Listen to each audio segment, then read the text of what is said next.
Hello friends, स्वागत है आपका अपना YouTube channel study with Mukesh GS में।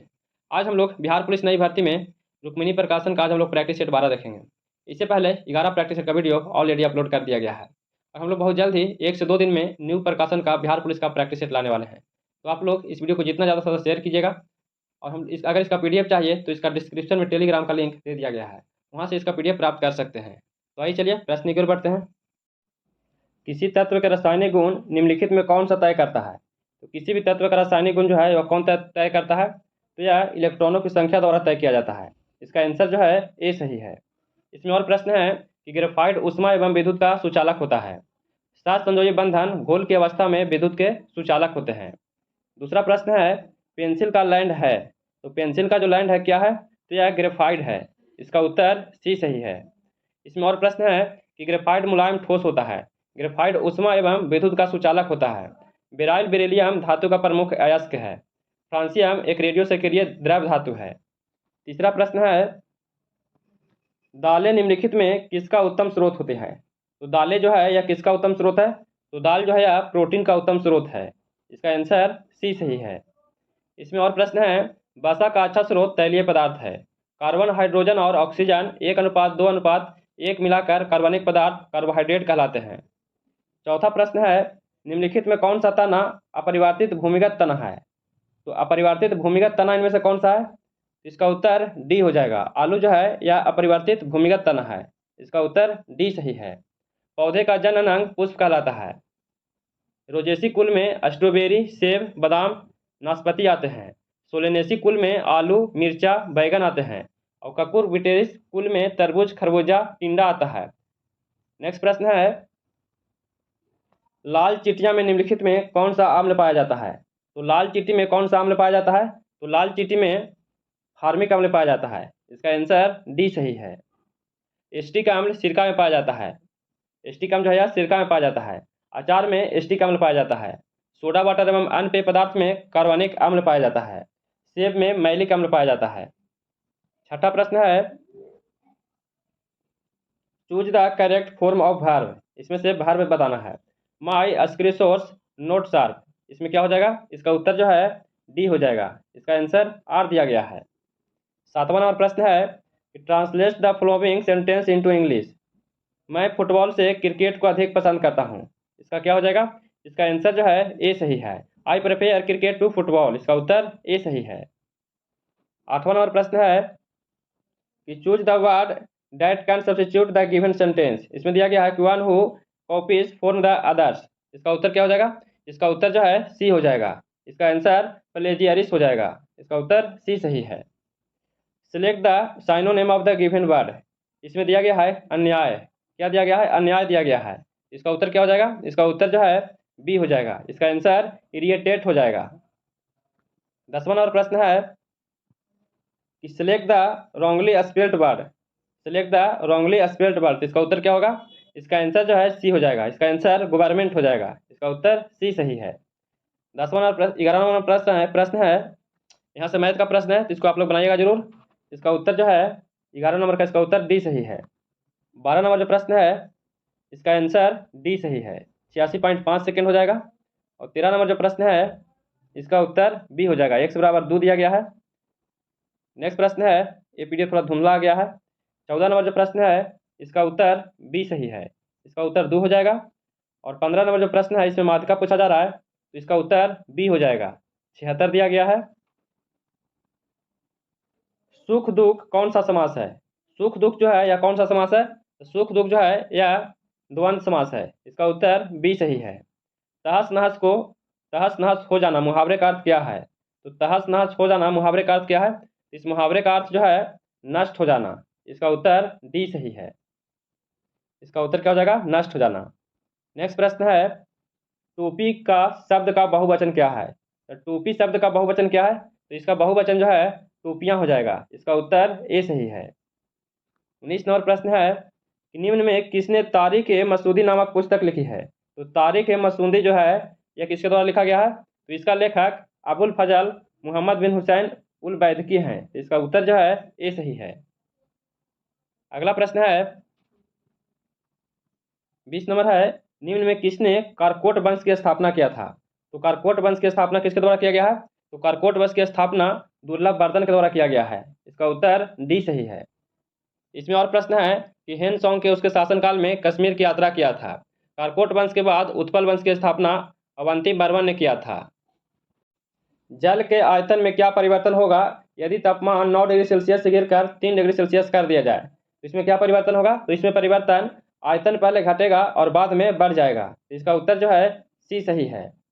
इसमें और प्रश्न है कि जल का घनत्व 4 डिग्री सेल्सियस पर महत्तम होता है। जल के 4 डिग्री सेल्सियस से नीचे जाने पर आयतन पुनः बढ़ने लगता है। जल के बर्फ में बदलने पर आयतन बढ़ जाता है। बर्फ के पिघलने पर आयतन घट जाता है। जल का रासायनिक सूत्र H2O होता है। 22 नंबर प्रश्न है कि स्वचालित इंजनों हेतु निम्नलिखित में कौन सा एक हिमरोधी के तौर पर प्रयुक्त होता है? तो हिमरोधी के तौर पर कौन सा प्रयुक्त होता है? तो हिमरोधी के तौर पर जो प्रयुक्त होता है वह इथिलीन ग्लाइकॉल होता है। इसका आंसर जो है बी सही है। नेक्स्ट प्रश्न है गर्म करने पर से विस्तारण क्या होता है? तो गर्म करने से विस्तारण क्या होता है? तो गर्म करने पर यह पदार्थ का घनत्व घटा देता है। इसका उत्तर जो है सी सही है। इसमें और प्रश्न है कि द्रव्यमान बराबर घनत्व और द्रव्यमान बटा आयतन होता है। सबसे अधिक घनत्व ओशियम का होता है। 24 नंबर प्रश्न है थर्मोकपल थर्मामीटर किस सिद्धांत पर कार्य करता है? तो थर्मोकपल जो थर्मामीटर है यह किस सिद्धांत पर कार्य करता है? तो यह जो है सीबेक प्रभाव पर कार्य करता है। इसका उत्तर सी सही है। 25 नंबर प्रश्न है विद्युत क्षेत्र ई व धारा घनत्व जे के संबंध क्या है? तो विद्युत क्षेत्र और धारा घनत्व के क्या संबंध है? तो इसका संबंध, इसका उत्तर जो है बी हो जाएगा, ई समानुपाती जे हो जाएगा। तो इसका उत्तर बी सही है। विद्युत क्षेत्र का मात्रक न्यूटन पर कूलम होता है। विद्युत बल्ब रेखा काल्पनिक वक्र रेखा है जिस पर इकाई धनावेश गमन करता है। आवेश के प्रवाह की दर को विद्युत धारा कहते हैं। 26 नंबर प्रश्न है पी शक्ति वाले एन बल्बों को श्रेणी क्रम में जोड़कर एक निश्चित वोल्टेज सप्लाई से जोड़ा जाता है। तो इसके द्वारा ली गई कुल शक्ति क्या है?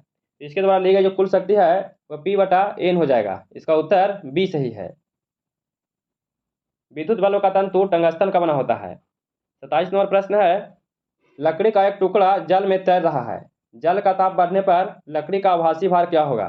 तो लकड़ी का आभासी भार जो है क्या हो जाएगा? तो इसका आभासी भार समान रहेगा। इसका उत्तर डी सही है। घनत्व के घटने पर आभासी भार में कोई परिवर्तन नहीं होता है। गर्म करने पर आयतन बढ़ता है जिससे घनत्व घट जाता है। जल का घनत्व 1 ग्राम पर सेंटीमीटर क्यूब होता है। 28 नंबर प्रश्न है जर्मेनियम के नमूने में गैलियम को अशुद्धि के रूप में मिलाया गया है तो यह व्यवहार करेगा। यह कैसा व्यवहार करेगा? तो यह जो है पी टाइप अर्धचालक की तरह व्यवहार करेगा। इसका उत्तर बी सही है। पी टाइप अर्धचालक के निर्माण में त्रिसंयोजी अशुद्धियां मिलाया जाता है और एन टाइप अर्धचालक के निर्माण में 5 संयोजी अशुद्धियां मिलाया जाता है।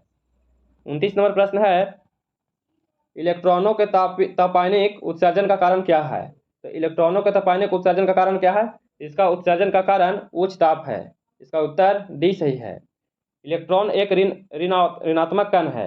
इलेक्ट्रॉन पर ऋणात्मक आवेश होता है। यह नाभिक के चारों ओर विभिन्न कक्षा में चक्कर लगाता है।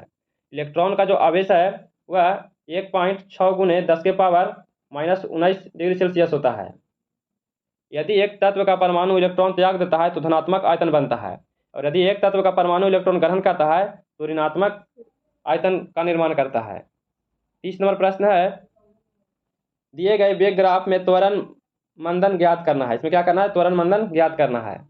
इसका उत्तर क्या हो जाएगा? इसका उत्तर जो है बी हो जाएगा।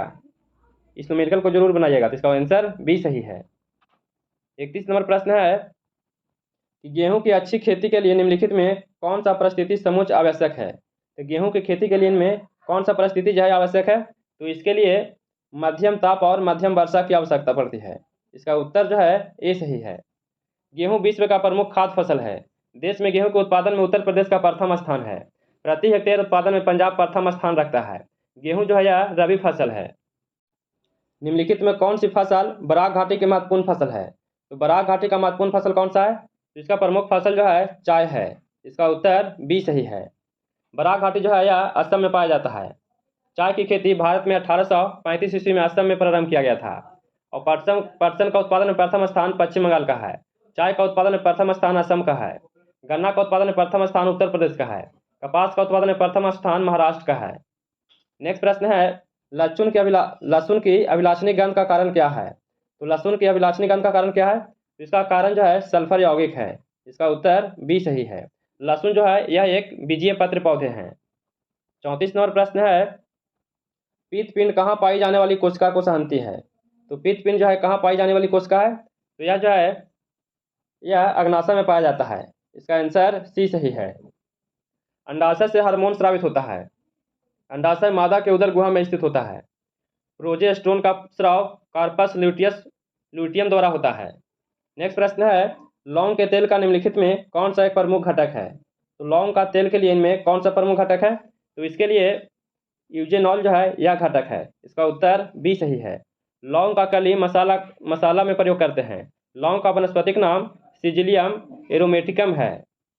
36 नंबर प्रश्न है, निम्नलिखित में किस एक का अधिकतम ईंधन मान है? इनमें से अधिकतम ईंधन मान जो है किसका अधिक है? तो सबसे अधिक जो है हाइड्रोजन का होता है। इसका उत्तर ए सही है। हाइड्रोजन का ऊष्मीय मान 150 किलो जूल प्रति ग्राम होता है। हाइड्रोजन को भविष्य का ईंधन कहा जाता है। हाइड्रोजन का उपयोग रॉकेट ईंधन के रूप में किया जाता है। हाइड्रोजन का उपयोग उच्च ताप प्राप्त करने के लिए प्रयोगशाला में गैस ज्वालक में किया जाता है। 37 नंबर प्रश्न है, समदाब रेखाओं को दर्शाने वाली दैनिक मौसम मानचित्र का उदाहरण क्या है? तो समदाब रेखाओं को दर्शाने वाली दैनिक मौसम जो है इसका मानचित्र का उदाहरण क्या है? तो इसका उदाहरण समान रेखा मानचित्र का है। इसका उत्तर बी सही है। वायुमंडलीय दाब की इकाई बार होता है। 38 नंबर प्रश्न है, वॉशिंग मशीन का कार्य सिद्धांत है। तो वॉशिंग मशीन का कार्य सिद्धांत क्या है? तो वॉशिंग मशीन का कार्य सिद्धांत यह जो है अपकेंद्रन है। इसका आंसर ए सही है। इसमें और भी है प्रश्न कि प्रकाश विद्युत प्रभाव जो है यह अल्बर्ट आइंस्टाइन के द्वारा दिया गया था। विद्युत आकर्षण के नियम जो है यह कूलम्ब के द्वारा दिया गया था। आवर्त सारणी जो है मेंडलीव के द्वारा दिया गया था।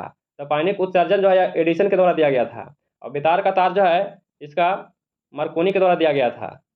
39 नंबर प्रश्न है कि प्रतिजन ऐसा पदार्थ है जो तो प्रतिजन ऐसा पदार्थ है जो प्रतिरक्षा तंत्र को परिवर्तित कर देता है। इसका उत्तर जो है सी सही है। 40 नंबर प्रश्न है, फीफा विश्व कप 2026 की मेजबानी का अधिकार किस देश ने जीता है? तो फीफा विश्व कप 2026 का मेजबानी जो है यह किस देश के द्वारा किया जाएगा? तो इसका मेजबानी अमेरिका, मैक्सिको और कनाडा के द्वारा किया जाएगा। इसका उत्तर जो है उपरोक्त में से सभी सही है। इसका आंसर डी हो जाएगा। 41 नंबर प्रश्न है, भू प्रपाटी पर द्रव्यमान प्रतिशत के रूप में निम्नलिखित में कौन सा एक सर्वाधिक मात्रा में पाया जाता है? तो सर्वाधिक मात्रा में कौन सा पाया जाता है? तो सबसे अधिक मात्रा में ऑक्सीजन पाया जाता है। इसका उत्तर बी सही है। पृथ्वी के ऊपरी भाग को भूप्रपाटी कहते हैं जो 34 किलोमीटर की गहराई तक पाया जाता है। यह मुख्यतः विशाल चट्टानों से बना होता है। सियाल क्षेत्र में सिलिकॉन एवं एल्यूमिनियम और सीमा क्षेत्र में सिलिकॉन एवं मैग्नीशियम की बहुलता होता है। भूप्रपाटी पर सबसे अधिक मात्रा में ऑक्सीजन 46.6% और दूसरा सिलिकॉन 27.72% पाया जाता है और तीसरा जो है एल्यूमिनियम 8.13% पाया जाता है। 42 नंबर प्रश्न है, निम्नलिखित में कौन सा एक तारा पृथ्वी के सर्वाधिक समीप है? तो कौन सा जो तारा है वह पृथ्वी के सर्वाधिक समीप है? तो पृथ्वी के सर्वाधिक नजदीक जो है वह तारा सूर्य है। इसका उत्तर सी सही है। पृथ्वी सौरमंडल का एकमात्र ग्रह है जिस पर जीवन यापन है। पृथ्वी को नीला ग्रह भी कहा जाता है। प्रोक्सिमा सेंचुरी पृथ्वी का दूसरा सबसे निकटतम तारा है जो अल्फा सेंचुरी समूह का तारा है। प्रोक्सिमा सेंचुरी 4.25 प्रकाश वर्ष दूर है और अल्फा सेंचुरी पृथ्वी से 4.37 प्रकाश वर्ष दूर स्थित है। 43 नंबर प्रश्न है, निम्नलिखित में क्या क्या गैर योजना व्यय के अंतर्गत आते हैं? इनमें से क्या क्या जो है वह गैर योजना व्यय के अंतर्गत आते हैं? तो इनमें से जो आते हैं सब्सिडी आता है, ब्याज भुगतान आता है और रक्षा व्यय आता है और पिछली योजनाओं में निर्मित आधारित संरचना का अनुरक्षण व्यय आता है। तो इसमें उत्तर जो है डी हो जाएगा। उपयुक्त में से चारों सही दिया गया है। इसका उत्तर डी सही है। नेक्स्ट प्रश्न है, छिछले हैंडपंप से पानी पीने वाले लोगों को नीचे लिखे सभी रोगों के होने की संभावना है तो सिवाय तो इनमें से किस रोग के छोड़कर सभी रोग होने का संभावना है? तो इसमें से फ्लोरोसिस को छोड़कर बाकी सब रोगों को होने का संभावना है। इसका उत्तर जो है डी हो जाएगा। नेक्स्ट प्रश्न है कि भारत में स्वतंत्रता प्राप्ति के बाद निम्नलिखित में किसने सुझाव दिया था कि भारतीय राष्ट्रीय कांग्रेस को समाप्त कर दिया जाए? तो भारतीय राष्ट्रीय कांग्रेस को समाप्त कर दिया जाए यह किनका सुझाव था? यह जो सुझाव था महात्मा गांधी का था। इसका उत्तर सी सही है। जयप्रकाश नारायण ने सर्वोदय योजना तथा दल विहीन राजनीतिक अपना विचार दिए थे और जयप्रकाश नारायण जो है इन्हें समग्र क्रांति, सप्त क्रांति या संपूर्ण क्रांति का जनक कहा जाता है। स्वतंत्रता प्राप्ति के समय कांग्रेस के अध्यक्ष JV कृपलानी थे। स्वतंत्र भारत के अंतिम गवर्नर जनरल राजगोपालचारी थे, PC राजगोपालचारी थे। नेक्स्ट प्रश्न है, पाक खाड़ी किनके बीच स्थित है? तो पाक जो खाड़ी है यह किनके बीच स्थित है? तो पाक जो खाड़ी है यह मन्नार की खाड़ी और बंगाल के खाड़ी के बीच में स्थित है। इसका उत्तर बी सही है। इसमें और भी प्रश्न है कि 8 डिग्री चैनल जो है यह मालदीव और मिनिकॉय के मध्य में स्थित है, और 9 डिग्री जो चैनल है यह लक्षद्वीप और मिनिकॉय के बीच में स्थित है, और 10 डिग्री चैनल जो है यह छोटा अंडमान और कार निकोबार के बीच में स्थित है, और मन्नार के खाड़ी जो है यह दक्षिण पश्चिम तमिलनाडु, दक्षिण पूर्व तमिलनाडु और श्रीलंका के बीच में स्थित है। लक्षद्वीप जो सागर है यह लक्षद्वीप और मलाबार तट के बीच में स्थित है। नेक्स्ट प्रश्न है, ओजोन परत के विनाश का कारण निम्नलिखित में कौन सा रसायन है? तो ओजोन परत के विनाश के लिए इनमें से कौन सा रसायन उपयुक्त है? तो इसके लिए क्लोरोफ्लोरोकार्बन जो है इसके लिए यह रसायन उपयुक्त है। इसका उत्तर डी हो जाएगा। इसमें और प्रश्न है कि मर्क्यूरिक ऑक्साइड का अनुसूत्र HgO होता है, और नाइट्रस ऑक्साइड का सूत्र N2O होता है। कार्बन डाइऑक्साइड का सूत्र CO2 होता है। नेक्स्ट प्रश्न है, 1868 में किसने जीव द्रव को जीवन का भौतिक आधार बताया था? तो 1868 में किसने जीव द्रव को जीवन का भौतिक आधार बताया था? तो इसे हेक्सले के द्वारा बताया गया था। इसका उत्तर जो है डी सही है। जीव द्रव का नामकरण पुंजकिंजे ने 1839 ईस्वी में किया था। जीव द्रव में लगभग 90% जल होता है। जीव द्रव में अकार्बनिक एवं कार्बनिक यौगिकों का अनुपात 81:19 होता है। कोशिका का खोज रॉबर्ट हुक ने किया था। केंद्रक का खोज रॉबर्ट ब्राउन के द्वारा किया गया था। द्रवों के उछाल संबंधी नियम का प्रतिपादन किसने किया था? तो द्रवों के उछाल संबंधी नियम का जो प्रतिपादन है किसके द्वारा किया गया था? यह आर्किमिडीज के द्वारा किया गया था। इसका उत्तर जो है बी सही है। इसमें और प्रश्न है कि चार्ल्स डार्विन ने जैव विकास का सिद्धांत का प्रतिपादन किया था, और नेचुरल सिलेक्शन का नियम भी इन्हीं के द्वारा दिया गया था। और कॉपरनिकस जो थे यह सूर्य के केंद्रीय सिद्धांत का प्रतिपादन किया था। राष्ट्रीय सांख्यिकी दिवस निम्न में किस तारीख को मनाया जाता है? तो राष्ट्रीय सांख्यिकी दिवस जो है यह किस तारीख को मनाया जाता है? तो यह 29 जून को मनाया जाता है। इसका उत्तर जो है बी सही है। PC महालनोबिस के जन्म दिवस पर यह मनाया जाता है। भारत के सांख्यिकी के जनक के रूप में इन्हें जाना जाता है। और 20 जून को विश्व शरणार्थी दिवस के रूप में मनाया जाता है, और 21 जून को अंतर्राष्ट्रीय अहिंसा दिवस के रूप में मनाया जाता है। 51 नंबर प्रश्न है कि निम्नलिखित में किसे भारतीय अशांति के जनक के रूप में जाना जाता है? तो भारतीय अशांति जनक के रूप में किसे जाना जाता है? तो लोकमान्य तिलक को जाना जाता है। इसका आंसर जो है सी सही है। लोगों द्वारा राष्ट्रवाद की भावना को जागृत करने के लिए बाल गंगाधर तिलक ने 1893 में गणेश उत्सव और 1895 में शिवाजी उत्सव की शुरुआत किए थे। इंडियन अनरेस्ट पुस्तक में सिरोल ने संगठन के रूप में आर्य समाज को अशांति का पिता कहा था। 52 नंबर प्रश्न है, शिवाजी के अष्टप्रधानों में अमात्य किस विभाग का प्रभारी था? तो अमात्य जो है किस विभाग का प्रभारी था? तो यह जो प्रभावी था यह आय व्यय का हिसाब रखने वाला प्रभारी था। इसका उत्तर बी सही है। 53 नंबर प्रश्न है कि संसार का सबसे बड़ा डेल्टा किस नदी पर है? तो संसार का सबसे बड़ा जो नदी डेल्टा है किस नदी पर है? तो यह डेल्टा गंगा नदी पर है। इसका उत्तर जो है सी सही है। गंगा और ब्रह्मपुत्रा नदी पर बना सुंदरबन डेल्टा विश्व का सबसे बड़ा डेल्टा है। गंगा और ब्रह्मपुत्रा का डेल्टा चापाकार डेल्टा है। भारत में नर्मदा व ताप्ती नदी ज्वारमुखी है। मिसिसिपी नदी का डेल्टा पंखा डेल्टा का उदाहरण है। चीन की येलो नदी पर्याप्त डेल्टा का निर्माण करता है। तूफान का नार्वेस्टर भारत के किस भाग में कहा जाता है? तूफान का नार्वेस्टर जो है किसे कहा जाता है? तो यह पूर्वी भारत को कहा जाता है। इसका उत्तर सी सही है। इसमें और प्रश्न है कि तीव्र हवाएं तथा गर्जन के साथ वर्षा हो जाने वाली हवाओं को बंगाल में काल बैसाखी कहा जाता है, और कर्नाटक में इन हवाओं को चेरी ब्लास्म एवं कॉफी वाला वर्षा कहा जाता है। दक्षिण भारत में इसे आम्र वर्षा कहा जाता है। आम्र वर्षा मुख्य रूप से केरल में होता है। राजस्थान में पश्चिमी विक्षोभ का संबंध भूमध्य सागर से है। पश्चिमी विक्षोभ से उत्पन्न वर्षा रबी फसल के लिए बहुत ही महत्वपूर्ण है। नेक्स्ट प्रश्न है, घाटे की अर्थव्यवस्था की आवश्यकता तब महसूस होती है जब क्या होता है? तो जब सरकार आय व्यय का अंतर समापन करने में विफल हो तथा अन्य कार्यों को पूर्ति न कर पाए। तो इसका उत्तर सी सही है। 58 नंबर प्रश्न है कि नीचे दी गई वस्तुओं में कौन सी ऐसी है जिस पर केंद्रीय उत्पाद शुल्क नहीं लगाता है? तो केंद्रीय उत्पाद शुल्क नहीं किस पर लगाता है? तो चावल पर नहीं लगाता है। इसका आंसर जो है डी सही है। निगम कर केंद्र के आय का मुख्य स्रोत है। राज्य सरकार की आय का मुख्य स्रोत बिक्री कर है। अगला प्रश्न है, भारत की मुद्रा प्रणाली के प्रबंधन का अधिकार किसे है? तो भारत की मुद्रा प्रणाली के प्रबंधन का अधिकार जो किसे है, तो यह अधिकार रिजर्व बैंक ऑफ इंडिया का है। इसका उत्तर जो है डी सही है। इसमें और भी प्रश्न है कि आरबीआई द्वारा मौद्रिक नीति का निर्धारण किया जाता है। 1 जुलाई 2006 को रिजर्व बैंक ने एक नया उपभोक्ता सेवा विभाग की स्थापना किया था। वर्तमान में भारतीय रिजर्व बैंक के गवर्नर शक्तिकांत दास हैं।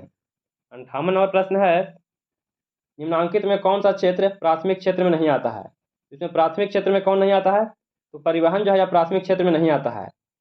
परिवहन जो है यह तृतीयक क्षेत्र में आता है। इसका उत्तर जो है ए हो जाएगा।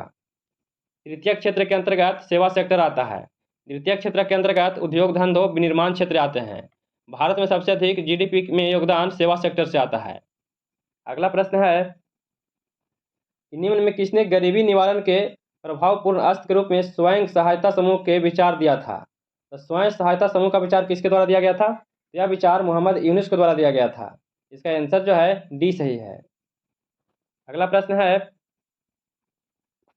निम्न में कौन सा महात्मा गांधी राष्ट्रीय रोजगार गारंटी अधिनियम के अंतर्गत लाभ का प्राप्त करने का पात्र है? तो रोजगार गारंटी योजना अधिनियम जो है इसके अंतर्गत लाभ प्राप्त करने का पात्र जो है वह कौन है? तो इसके लिए किसी भी परिवार के वयस्क का सदस्य है। इसका आंसर जो है डी सही है। इसमें और भी प्रश्न है कि महात्मा गांधी राष्ट्रीय ग्रामीण रोजगार गारंटी अधिनियम को यह अक्टूबर 2009 को मिला था। राष्ट्रीय ग्रामीण रोजगार गारंटी अधिनियम 2005 में लाया गया था। 2 फरवरी 2006 को आंध्र प्रदेश के अनंतपुर जिले में बंदापल्ली गांव से प्रारंभ किया गया था। यह रोजगार गारंटी कार्यक्रम 200 गांव में लागू किया गया है, जो 1 अप्रैल 2008 से संपूर्ण देश में लागू कर दिया गया है। 61 नंबर प्रश्न है, निम्न में किसने संविधान सभा को हिंदुओं का निकाय कहा था? तो संविधान सभा को हिंदुओं को निकाय किसके द्वारा कहा गया था? तो हिंदुओं को जो निकाय है यह लॉर्ड विस्काउंट के द्वारा कहा गया था। इसका उत्तर जो है इसका आंसर सी सही है। इसमें और प्रश्न है, संविधान सभा की प्रथम बैठक 9 दिसंबर 1946 को हुआ था। इसका प्रथम अस्थायी अध्यक्ष सचिदानंद थे। 11 दिसंबर 1946 को डॉक्टर राजेंद्र प्रसाद को संविधान सभा का अस्थायी अध्यक्ष बनाया गया और एच.सी. मुखर्जी को उपाध्यक्ष चुना गया था और सर बी.एन. राव को संवैधानिक सलाहकार के रूप में नियुक्त किया गया था। विश्व का सबसे ऊंचा ज्वालामुखी कौन सा है? तो विश्व का सबसे ऊंचा ज्वालामुखी जो है कौन सा है? सबसे ऊंचा ज्वालामुखी जो है कोटोपैक्सी है। इसका आंसर जो है बी सही है। किलिमंजारो अफ्रीका में शांत ज्वालामुखी है। विश्व की सबसे ऊंचाई पर स्थित शांत ज्वालामुखी एकांकगुआ है, जो एंडीज पर्वतमाला पर स्थित है। ऑस्ट्रेलिया महादेश में एक भी ज्वालामुखी नहीं पाया जाता है। फ्यूजियामा ज्वालामुखी जो है यह जापान में पाया जाता है। प्रशांत महासागर में परिमेखला को अग्निवलय भी कहते हैं। 63 नंबर प्रश्न है, पूर्ण जन्म किसका घोतक है?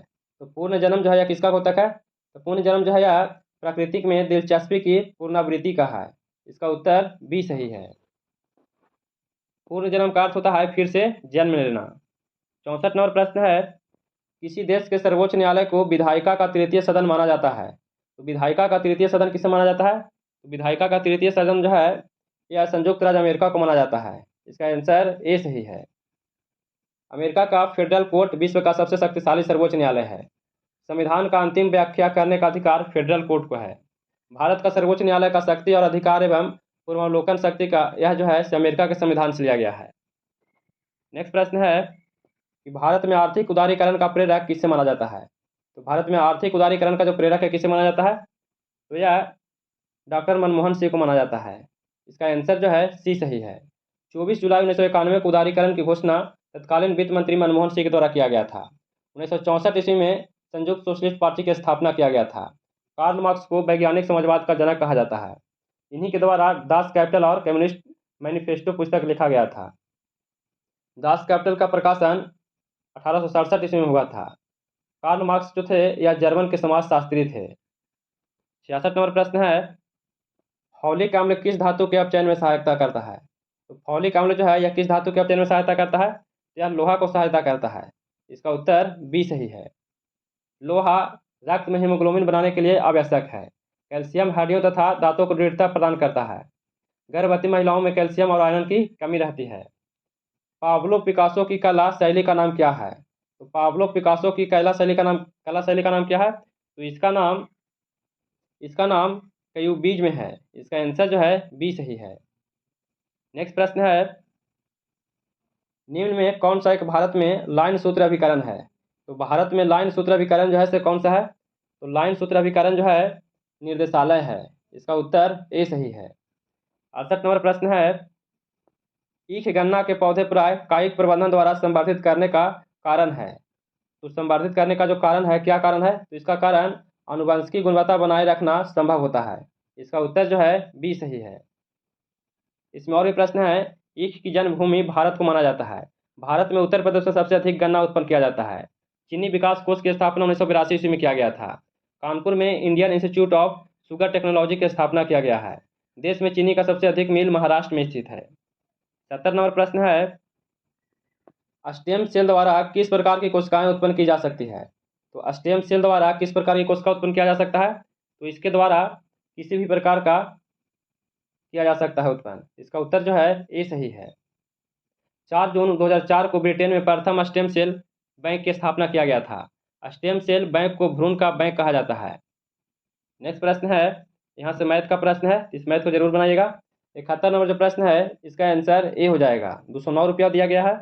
और 72 नंबर जो प्रश्न है इसका उत्तर सी हो जाएगा। इसका आंसर सी हो जाएगा।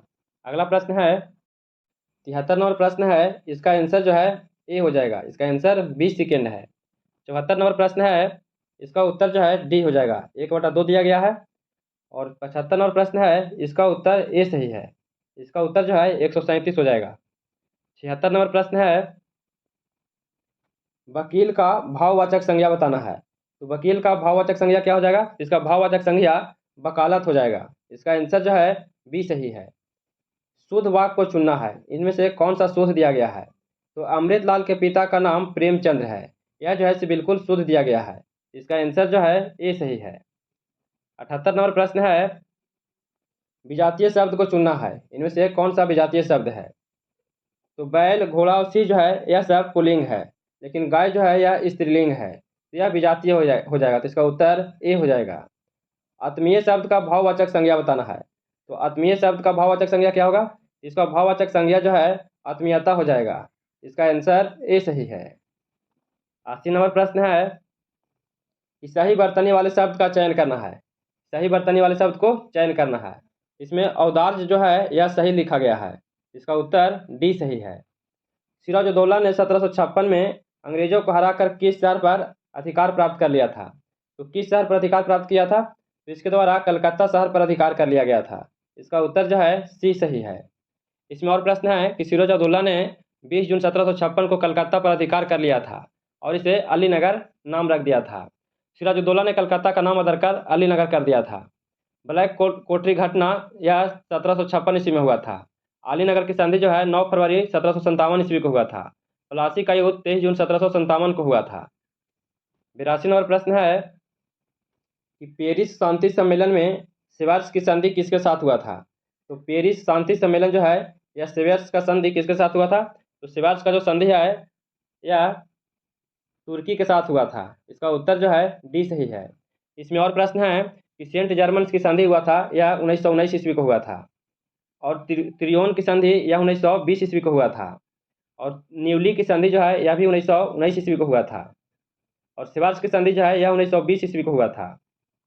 और वर्साई की संधि जो है यह 1919 ईस्वी को हुआ था। डैश में तीन कक्षीय हृदय होता है। तो तीन कक्षीय हृदय जो है किसका होता है? तो तीन कक्षीय हृदय उभयचर में होता है। इसका उत्तर ए सही है। इसमें और प्रश्न है कि पक्षी वर्ग में 4 बेशमी होता है और स्तनी वर्ग में 4 बेशमी होता है और कॉकरोच के हृदय में 13 कक्ष होते हैं। नेक्स्ट प्रश्न है कि भारतीय समाचार पत्रों के मुक्तिदाता के रूप में कौन सा गवर्नर जनरल विख्यात हैं? तो भारतीय समाचार पत्रों के मुक्तिदाता के रूप में कौन से गवर्नर जनरल विख्यात हैं? तो इसके लिए लॉर्ड मेटकॉफ जो हैं विख्यात हैं। इसका आंसर डी सही है। लॉर्ड मेटकॉफ कार्यवाहक गवर्नर थे जो 1835 से 36 ईस्वी में गवर्नर जनरल के पद पर रहे थे। भारत में प्रथम समाचार पत्र बंगाल गजट था। जे हिक्की भारत में समाचार पत्रों के जन्मदाता थे। 1780 ईस्वी में सर्वप्रथम समाचार पत्र निकाला गया था। 85 नंबर प्रश्न है India's vaccine growth story from cowpox to vaccine Maitri किसने लिखा था? यह किसके द्वारा लिखा गया था? तो यह जो पुस्तक है सज्जन सिंह के द्वारा लिखा गया था। इसका उत्तर ए सही है। आईफा अवार्ड 2023 में सर्वश्रेष्ठ फिल्म किसे घोषित किया गया था? तो आईफा अवार्ड 2023 जो है सर्वश्रेष्ठ फिल्म किसे घोषित किया गया था? तो यह दृश्यम 2 को किया गया था। इसका उत्तर ए सही है। 87 नंबर प्रश्न है, भारत के संविधान के निर्माताओं का मत निम्न में से किसमें प्रतिबंधित होता है? तो भारत के संविधान के निर्माताओं का मत जो है यह किसमें प्रतिबिंबित होता है? तो यह प्रतिबिंबित जो होता है यह उद्देशिका में होता है। इसका उत्तर जो है डी सही है। इसमें और भी प्रश्न हैं कि भारतीय संविधान की प्रस्तावना का अभिभावक पंडित जवाहरलाल नेहरू 13 दिसंबर 1946 को संविधान सभा में रखे गए उद्देश्य प्रस्ताव से हुआ था। प्रस्तावना अमेरिका संविधान का प्रथम लिखित संविधान से लिया गया है, लेकिन प्रस्तावना की भाषा जो है यह ऑस्ट्रेलिया के प्रस्तावना से लिया गया है। 42वें संविधान संशोधन अधिनियम 1976 के द्वारा समाजवादी, पंथ निरपेक्ष और अखंडता शब्द को शामिल किया गया है। 88 नंबर प्रश्न है, भारतीय संविधान निम्न में किसका सर्वाधिक ऋणी है? तो भारतीय संविधान जो है यह सर्वाधिक किसका ऋणी है? तो सर्वाधिक जो है यह भारत शासन अधिनियम 1935 का है। इसी से सबसे ज़्यादा लिया गया है। तो इसका उत्तर जो है सी सही है। नेक्स्ट प्रश्न है कि भारतीय राजनीतिक व्यवस्था में इनमें सर्वोच्च कौन सा है?